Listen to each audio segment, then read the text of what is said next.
মাদ্রাসা service commission March মাসের 10 তারিখ একটি নোটিশ প্রকাশ করেছে তার অফিসিয়াল ওয়েবসাইটে।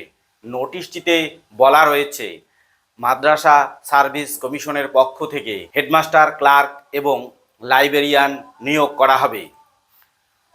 হেডমাস্টার নিয়োগের যে বিজ্ঞাপনটি দেওয়া রয়েছে তাতে দেওয়া রয়েছে 8th headmaster, headmistress and superintendent নিয়োগ। সুপারিনটেন্ডেন্ট হচ্ছে সিনিয়র মাদ্রাসাগুলোর হেডমাস্টারকে বলা হয় সুপারিনটেন্ডেন্ট।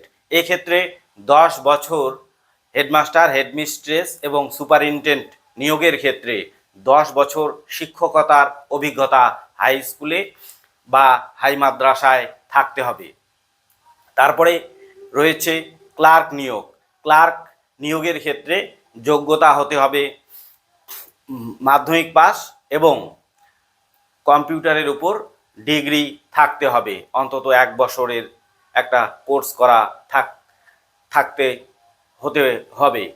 এবং শেষে রয়েছে লাইব্রেরিয়ান, সেকেন্ড এসএলএসটি লাইব্রেরিয়ান। এবং এই লাইব্রেরিয়ান নিয়োগের জন্য যে প্রার্থী ফর্ম ফিল আপ করবে তাকে লাইব্রেরি সায়েন্সের উপর ডিগ্রি থাকতে হবে।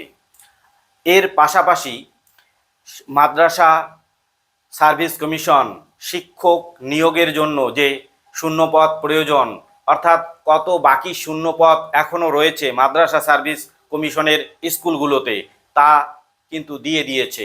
অর্থাৎ যে কোনো সময়, যেহেতু ইলেকশন ডিক্লেয়ার হতে আর বেশি দিন সময় নেই, তার আগে কিন্তু শিক্ষক নিয়োগেরও নোটিফিকেশন আসতে পারে।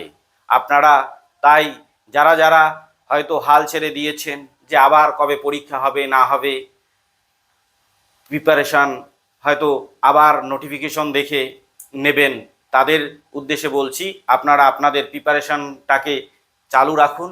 প্রিপারেশনকে বন্ধ করা ভালো কাজ হবে না বা বুদ্ধিমানের কাজ হবে না। তাই আপনাকে দৃঢ় প্রতিজ্ঞ হতে হবে। কিসের জন্য? চাকরি নেবার জন্য। যদি আপনার উদ্দেশ্য বা দৃঢ় প্রতিজ্ঞ মনোভাব থাকে তাহলে কিন্তু কোনো না কোনো এক্সামে আপনি কোয়ালিফাই করবেন এবং আপনি সাফল্যের শিখরে পৌঁছে যাবেন, আপনি প্রতিষ্ঠিত হতে পারবেন।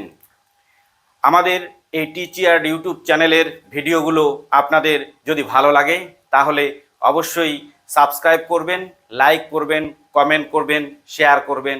ধন্যবাদ।